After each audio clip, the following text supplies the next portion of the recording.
Hello all, and welcome back to Shatter Our Souls with Novari.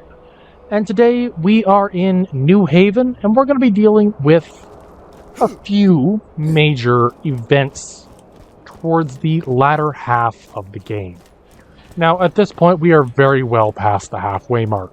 In fact, we have beaten Crom, who is pretty well the penultimate mid-game boss. It's early enough that most of the game is technically beaten, but the stakes of the game haven't been raised to the degree that they are after that point. Now, we're dealing with a side quest of sorts, revolving around Janus Town. Now, Janus Town and whatnot, the small village on the other side of the river there, is a bandit camp. And there are two brothers battling it out for supremacy. And so one is trying to take over from the other. Effectively, you gotta beat one, and the other shows his true colors. And this is kind of the point of this section of the game, shall we say. A statement was made very early in the game. A statement made by none other than Angel herself that states, you can't trust anyone. Don't trust each other, don't trust any of the humans out there. They're all out for something. Whether it's wealth, power, fame, or exploitation. They all have something in mind. Now, these two, Janus and Taylor Cobb, are both kind of problems in and of itself. Taylor, I believe, is the first real threat, shall I say. And he was there, you fought him, we fought him last time, he went down like a sack of bricks, and that was it. There was no fanfare, there was no major hoorah, there was nothing to celebrate his defeat. As soon as he was defeated, we turned around, went back to talk to his brother and say, hey, sorry, your brother's kind of toast now, and off we went. That was it. That was all there was to that. The second brother, Janus, sent us to talk to Eric at New Haven. And Eric sent us on two wild goose chases. The first is to look for magazines of questionable integrity. I will let you fill in the blanks there. And the second is a major mission involving the second half of the problem. Janus Cobb wants to maintain his power. To do that, his number one goal is to take down anyone and everybody who has even a semblance of the power to be able to fight him one-on-one. Which effectively means you. You have went to an asset to a liability. And now you're going to be dealing with, or rather, we are dealing with the consequences. Now, part of the reason why I don't really mind that as a statement is it really isn't all that bad. Admittedly, half the time I've done this particular mission, I completely forget that there's anything attached to it. Because as soon as I open up the storage shed that leads to that part of the mission, shall we say, congratulations, everything went to heck on you. I've already signed off and went to bed for the night. And signed back in like, wait, what? Why do I have to go after this guy now? Not realizing that I've kind of made a mess of things already. So, you know, a little of this, a little of that. 6 of one, half dozen of the other. Overall, not the end of the world. But we are going to be dealing with a few things today in general. Notably, we're going to be dealing with some of the side quests in that area. We're going to be getting a couple fish for a friend of ours. And we are also going to be dealing with the Circle of Slaughter. Now, assuming that I am actually remembering this accurate, effectively, we have a few major missions that can be completed, and some of them are a heck of a lot easier than others. But c'est la vie. Reality dictates this is going to go very poorly very quickly because that's just the way Borderlands works. And I'm perfectly fine with that. Anywho, opening up the container, and you really get to see exactly how messy this gets. You know, if I was even able to rub 2 brain cells together, I would have noticed that there was a problem here, but that poor guy did not know what hit him. Anywho, now that we've officially opened up that can of worms, it's time to tackle a couple other side missions. We're going to be dealing with Scooter's side mission. We are going to be dealing with hopefully, the last of Treacher's Landing. And we're going to be dealing with, effectively, the last of the kind of major side missions before we really dive in and tackle endgame. So, we need to get some fresh fish. No big deal. Fresh fish are easy to come by. And we need to take care of a trio of boats, thanks to Scooter. Well, hey there. Scooter has a sinking feeling. I don't blame him. I think that really doesn't hurt anything.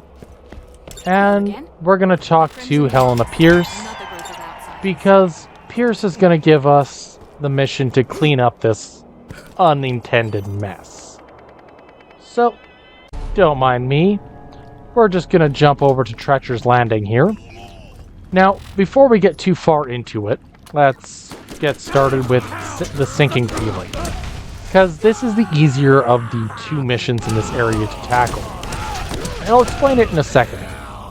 So, the 3 boats are the easier mission to handle, because, let's be real, all the enemies in this area are pretty well fodder compared to Brick.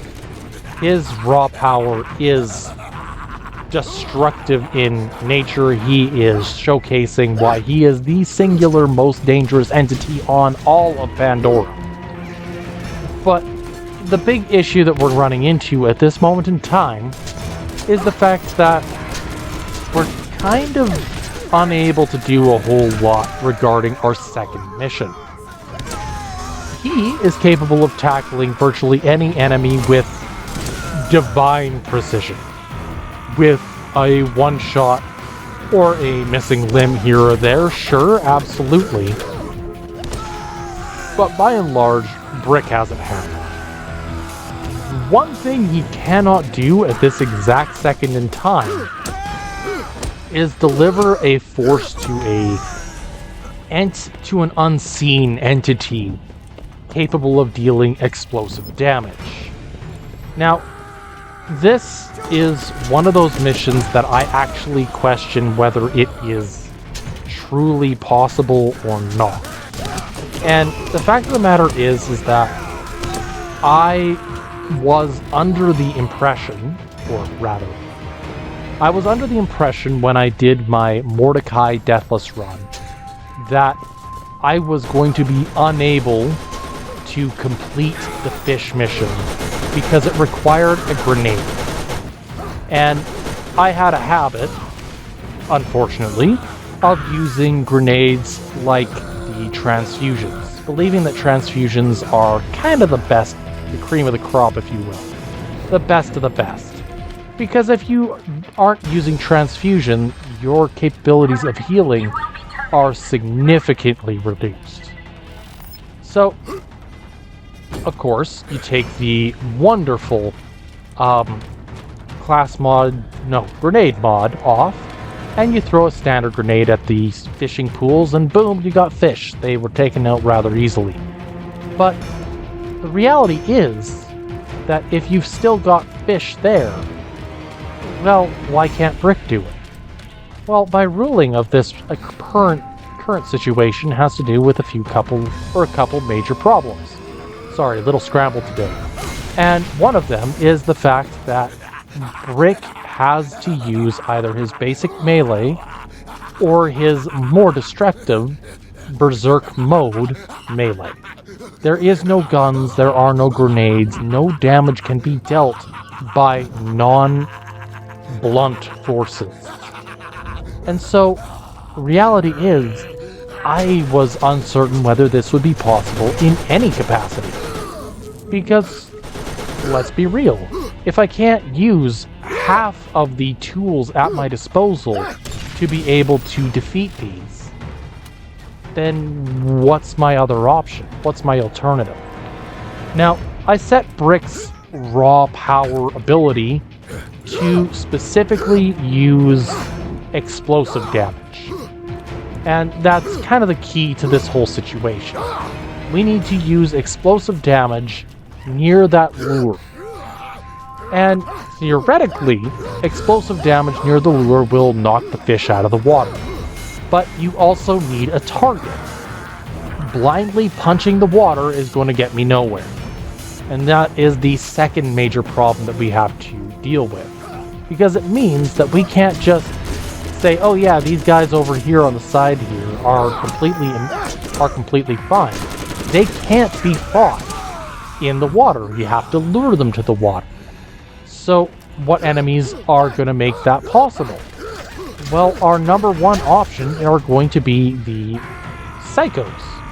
The psycho enemy archetype, being much more close range focused, means we can let them come to us, punch them in the water, and the explosive damage theoretically should be enough to knock the fish out of the water as well, completing a portion of the mission. But we only got so many enemies before they start to disappear. They're on kind of a population basis at each station. So we only have a certain number of hits before we have to reset the entire area to make it more feasible or more reasonable to continue the mission. Which, again, isn't exactly ideal. But it's what we're left with. This mission, by far and away, is one of the biggest what if but then circumstances. Because initially I had absolutely no idea what I was getting into. And being absolutely realistic about this, if I would have been a little more smart about the situation, I wouldn't have picked quite that level of silliness into a single task, shall we say. Anyways, we can hear the one guy running across the top up there to get over to us. We're waiting for our ability to finish recharging. So, oh, yep, there he is. And this was my official test moment. Will this actually work? And it did. So knowing that it worked, the solution became significantly more obvious. Get out of their way. Lure whomever I could as close as I could to the water in and of itself. And then it just so happened that they threw a grenade at me, so that also made things a little bit easier. But knowing full well that there are multiple options to do this meant I knew what to do and how to do it. It wasn't an if, it was a when. So, anyways, I got a little impatient. I knocked some teeth in. I apologize. But after realizing that I kind of botched my options, we reset. And went back to the opening of the area. By resetting the entire mission, we repopulate the entire area of Treacher's Landing. By repopulating Treacher's Landing, we effectively regain total control of this region, and I also learned from my mistakes, so I'm not going to rush in and destroy everybody in 30 seconds over on this end, when I know I can lead them to an easy farming spot over here. You know, it's the little things. It's the small, what's the word? Precise changes that I need, that could be made to make the game just that much more reasonable in all circumstances. Oh, hey, another guy. And we finished the fish on this one. So we're gonna head over to the second fishing hole. Of course, let's be real. Doing this is, especially in this way, is incredibly inefficient. I wouldn't wish it on anybody, but I will say that knowing that in spite of its inefficiency, it's still possible, is exactly the point. You never know what you have until you've actually done it, until it's actually worked, or at the very least, until you've made progress in that regard. And so, I personally believe that it is a mark of a good game that even when you're trying to break it, even when you're trying to do the most ridiculous way of completing a mission, it can still work. Maybe not perfectly, let's be real. Very rarely does anything work perfectly. But there's always something. Anywho, at 8 year, we're dealing with the issue of there ain't a whole lot more fish left to catch. So I used the opportunity, knocked a few more teeth in, and then reset again. Because if I know that I can reset and I don't have to worry too much, all good. So, off we go to the races for round 3. And resetting is something that I'm not exactly the most enthused by. To be realistic, resetting is effectively just, oh, yep, I didn't get the item I was looking for. I'm going to go back and go to the very beginning of the game so that I can, or the opening title screen, so I can get another shot at fighting a super boss. That, while may be fun for some, is not really what drives me to Borderlands. Couldn't tell you why it doesn't, because that's one of the core gameplay loops. But to me, resetting just ordinarily doesn't feel right.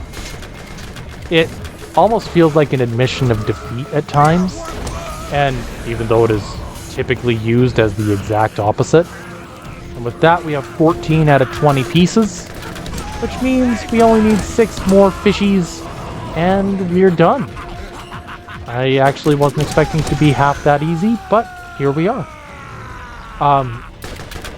Overall, if I could pick a singular mission that never really worked the way I intended, this is it.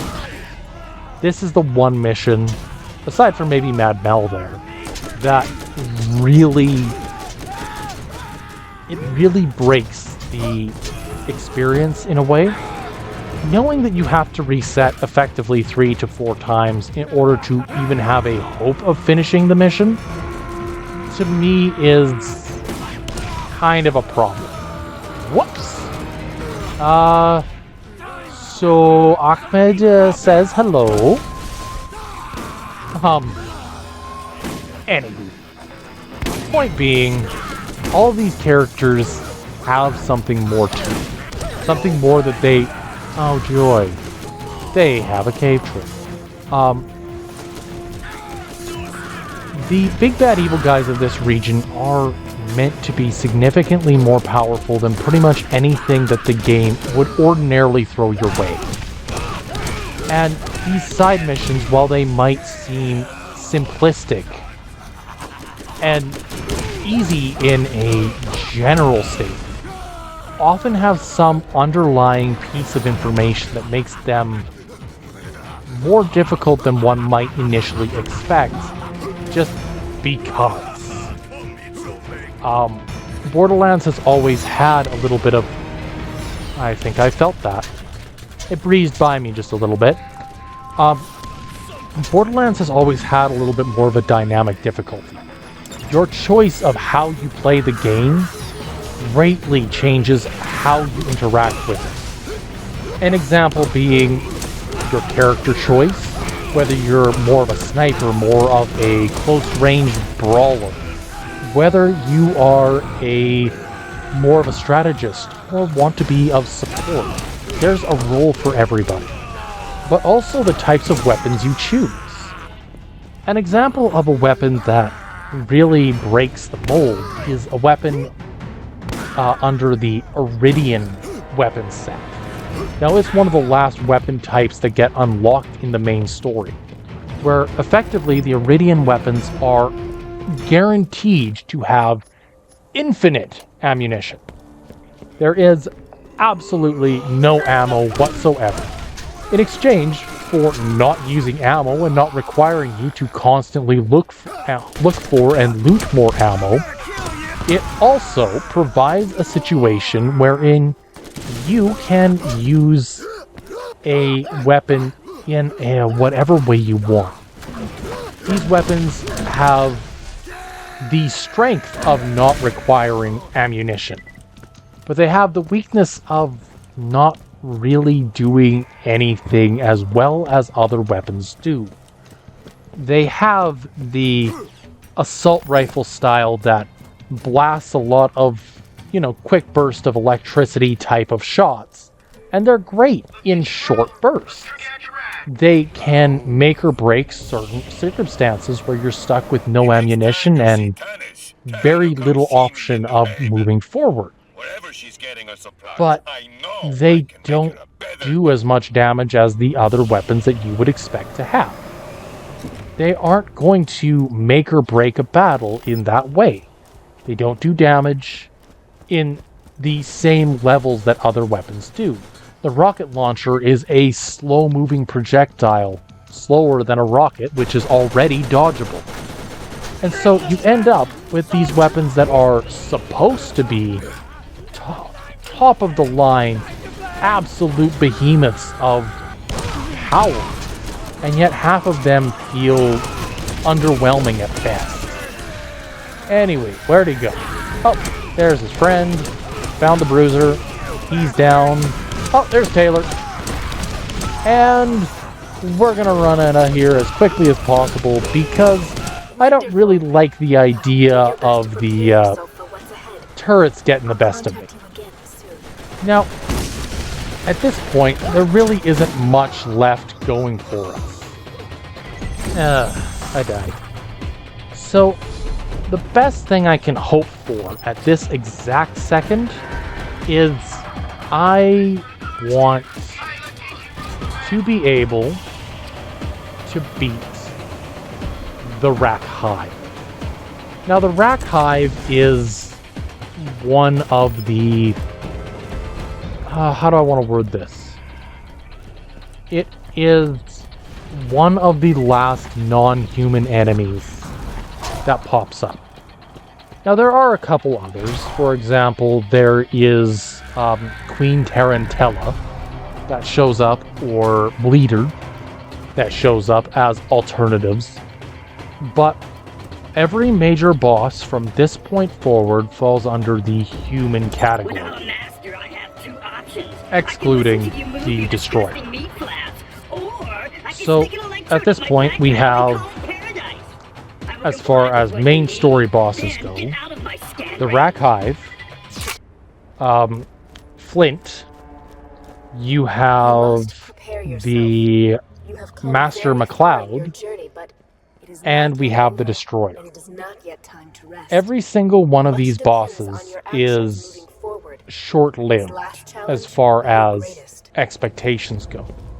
At this point in time, we theoretically could be at a level where we would be fighting off the Destroyer all as it is. And that's great. It means we don't have to stress too much. Everything from here on is exactly as planned. Everything could, in theory, work perfectly. It won't. It could, but it won't. And so, I personally love this particular section of the game. Because after defeating this boss, every boss going forward is a significantly stronger entity than what we faced before. More than that, however, it also, this end portion of the game feels significantly faster than virtually any other game I have played in the late game stages. And this could just be bias here, I don't necessarily know. But the Rack Hive is the last kind of slow entity you fight. And the game stops sending multiple side missions every single step of the way. It becomes a rush to the end where you're effectively blitzing every single enemy as quickly and concisely as you possibly can. The vault is open, and you have the opportunity to solve that issue, to fight back. Now, the Rat Hive is what would be labeled as a gimmick boss. Effectively, it has 4 eyes. Each eye is worth about 20% of its total HP once destroyed. And so, effectively, you can defeat all 4 eyes and still have it standing, but it's very unlikely. That's not to say that you don't have other options like attacking its ankles and whatnot, but theoretically, almost everything that the game can throw at you is dealt with by this point in time. And that's great. Effectively, the Rat Hive is the final boss of this region. There is nothing that this region can throw at you that you can't handle if you can beat the Rat Hive. What I think bugs me about the Rat Hive, however, is the fact that the Rat Hive's entire gimmick is defense. There's not a whole lot that you can do to fight back against, or that it can do to fight back against you. The rackets it sends out are either kamikaze or defensive rack, and effectively their whole gimmick is that the defenders will come through and fight you on a regular basis and try to protect the Rack Hive from direct damage. The kamikaze rack will jump out of the Rack Hive and immediately dive bomb you in hopes of defeating you in one quick hit. And reality is that both varieties of these are kind of similar as far as how they play out. Neither of them really has any defense to speak of, so you're effectively fighting a bunch of incredibly light enemies and one really defensive one. And that one really defensive one really does the job. Like, don't get me wrong, it does the job and does it well. There always seems to be this lingering feeling that the Rack Hive could have been more. In the comics, the Borderlands Origin comic, it showcases that a Rack Hive battled against the main Vault Hunters as they were effectively trying to escape on a runner of sorts. And the runner in and of itself worked beautifully, but it ended up being more of a vehicle-based boss rather than a ground-based entity. And I feel like if they would have went with that iteration of the creature, it would have landed a little bit better. But that is comparing apples to oranges.